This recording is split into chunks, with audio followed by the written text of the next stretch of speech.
So magandang buhay at magandang araw po, no, mga kaibigan, no. Again, this is the part 2 of our vlog sa sharing ng what are the essential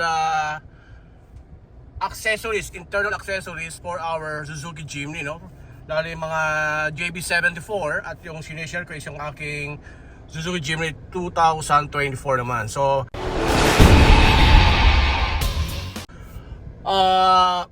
backtrack lang tayo, no. Anong ginawa natin ng huli, no, sa dito sa loob, internal essential accessories. So makikita nyo, ayan, no, inilagay natin. Nagagamit ko na, no. Nagagamit ko na siya. The next ay ito, no. So makikita nyo, nandiyan siya. Okay. So ayan, pwede pa maglagay ng camera, ano man pwedeng ilagay dito. Pwede maglagay ng hopya, ilagay mo dyan. And of course, yung ating sa steering wheel natin, talagang ang ganda ng grip. So malaking tulong talaga. And of course, ang ating, ayan, kita nyo to? Oh, ayan. May lagay ako ng barya, candy. O pwede pang pwedeng ilagay dyan, oh. So, gamit na gamit nga talaga. So now, since sinabi ko nga is this is the part 2 ng ating Suzuki Jimny JB74 2024 internal essential accessories, okay? So, ngayon, as part 2, makikita nyo, sobrang takaw at adik ko sa kape, wala akong mapaglagyan dito. Ayan, no, talagang solid. So ngayon, ang unang item ng part 2 natin is yung cup holder. So eto na. So guys, ito na yung ating first JB74 Suzuki Jimny na internal essential accessories na talagang kailangan natin. Mas lalo na ako. So this is the part 2, continuation. Ito lang po yung ating talagang lagayan ng kape, cup holder. So, yung unang order ko, hindi ko sinama dun sa I think sinama ko ba o hindi. Sa part 1, bumili 2 piraso, napakamura. Ito yun, yan. Makita niyo yan, yan mismo. Pero nung dumating, nako, hindi siya adaptable sa ating Suzuki Jimny. Kasi talagang holder lang, walang mounting kung saan mo sasaksak. So, nakamura ka nga, sablay naman pala. So, nabudol tayo doon, but again, hinanap na talaga natin yung original na cup holder, pero magtiyaga lang tayo. I will share the link kasi mostly ito ay nag-range ng 1,400 to 1,900 isang piraso. Pero ito, nakuha ko lang ng less than 600 lang yata to o 500 something. Parang ganun din. So ito na guys, yung eksaktong na Suzuki Jimny JB74 cup holder. May mounting siya, yung butas na yan, sakto dito. Then merong 3M na double-sided tape pang support na sa curve niya. And makikita nyo dito, no? Ayan, lang. Meron siyang automatic siya dito na mag-a-adjust kung ano man yung ilalagay nyo, gano'ng kalaki kape. At yun, nalaglag. So yung nalaglag na yun ay yun yung Allen key and Allen screw para i-mount natin dito. Ganyan ang kalalabasan yan, mga kabarangay, no? Ayan, so ready to rock and roll na. Eksakto. Take note guys, this is below 600 pesos lang. Okay? At parehong-pareho to ng original na tagwa 1,500 to 1,900. Huwag kayo magpabudol.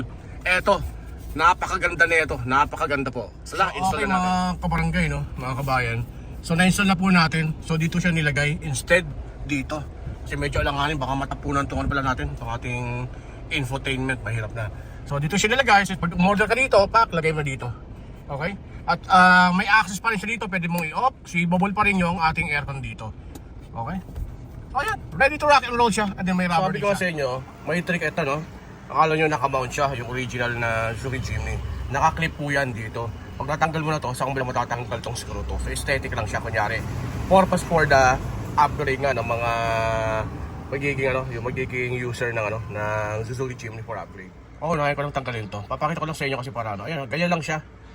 So familiar siya na nalaglag na. So natanggal na nga natin isa na matatanggalin natin. Huwag na natin tanggalin pala ito kasi isa na ikakabit natin. Mapapansin nyo dito, mayroon siyang naka-built-in na mounting na. Unlike dun sa una natin, talagang natatanggal to. So we can directly install na yung ating dito.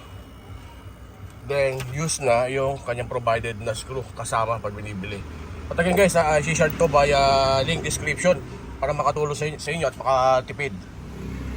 So pag na-sentro nyo na, naka double-sided na yan ng 3M.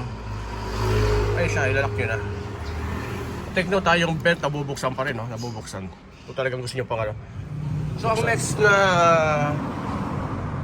essential accessories ng Jimny ay pagdating dito sa ating side mirror. So lalo pag umuulan, umaambon, tumatakbo tayo, mapapansin natin mahirap makakita dahil maraming rain traps dyan, no? Okay, so ngayon, ang next na ilalagay natin ay yung pagkakaroon ng parang sombrero dyan dito. So, eto yon. So, mura lang din naman to. So, left and right. Tara, install na natin to para magka-idea. Pag-install tayo ng gano'n na pang pinaka-sombrero niya dito para hindi mabasa ito ng ulan. Tapos, lasan nyo muna ng alcohol. So, may microfiber kayo. Yung pagkakapitan niya. Okay. Para talagang kapit na kapit. At malinis. Okay? Yan sa mga technique. So, ito na yung kinalabasan, no? Kung sa may left side. Ayan. Okay. So, carbon fiber aesthetic siya. So, hindi na mababasa yung ano mo, side mirror. So, since na kung ayaw nyo naman, gusto nyo tanggalin, naka double sided lang naman 3M to. So, pwedeng bakbakin mo lang ito, matatanggal na. So, sa mounting, make sure lang na maganda pagkakapit para hindi lipa rin sa akin. At kung tinatanong nyo kung kailangan, kung matutupi, matatanggal, hindi po. Ayan po. Hindi. So, hindi siya matatamaan yung mismong sidings din. Oh. Ayan, oh. May clearance. So, safe na safe. Diba? Carbon fiber. FX pa siya. Tara, kabit naman natin yung sa kabila na. Again, this is still part of the essential accessories ng ating Suzuki Jimny. So, nakabit na rin natin yung pangalawa. So, right side. Okay. Ayan, may sombrero na siya. Hindi na siya mababasa. Okay? Okay ba, diba? Okay, yung pagkaka-install po yan. At doon yung isa natin. Ayun, kita-kita naman. Ayun, isa natin. Oh. Ayun, meron na rin siya doon. Okay. Last ito. Okay. So, yan yung ating side mirror, rain hood. Okay, next item na tayo. Next essential accessories na tayo. Another essential accessories ni Jimny ay para sa ating mga wiper, no? Windshield wiper. Alam kong visit din kayo kapag nagpapara kayo kung saan, kung mabato, maalikabok, mabuhangi, at lalo na pag masyadong maraming dahon, mapuno, mapapansin marami na nakasiksik ditong kalat at naapektuhan yung mechanical movement. Pwedeng sirain yung mismong mechanical ng wiper na to. So ngayon, ang next na ating essential accessories, sobrang napakamura, wala pa yata itong sandaan isang pares na, ay itong mismong protector o cover ng windshield mechanism. Tara, ikabit na natin to. Okay? So ikakabit na natin to, no? Straightforward lang, hindi na kailangan tanggalin yung yung wiper niyo. Kasi tama na yung orientation. So yun lang. Ganun kasimple. Alright?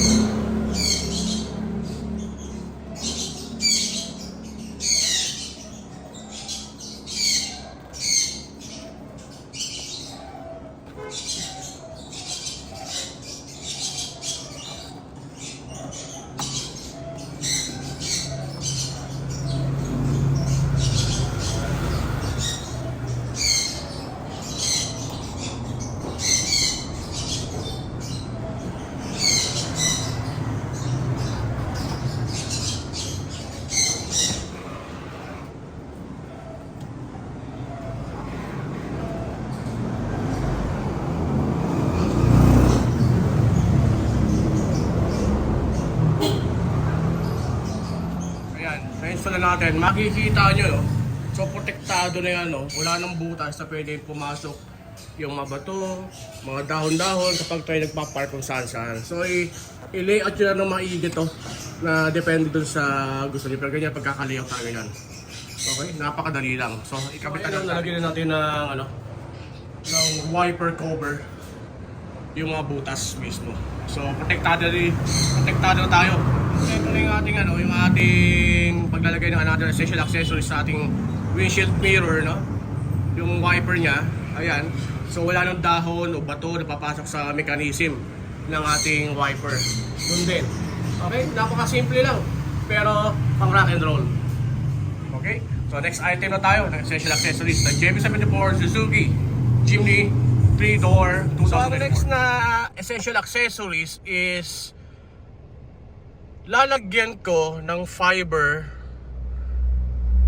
aesthetic setup itong aking instrument cluster. Mapapansin mo naka-stock yan, kasi brand new nga eh. Since nasimulan ko na yung mga ano, kasi ang gusto talagang concept is yung parang fiber. Okay? Fiber style, no? Carbon. Okay? Nagatong style. Okay?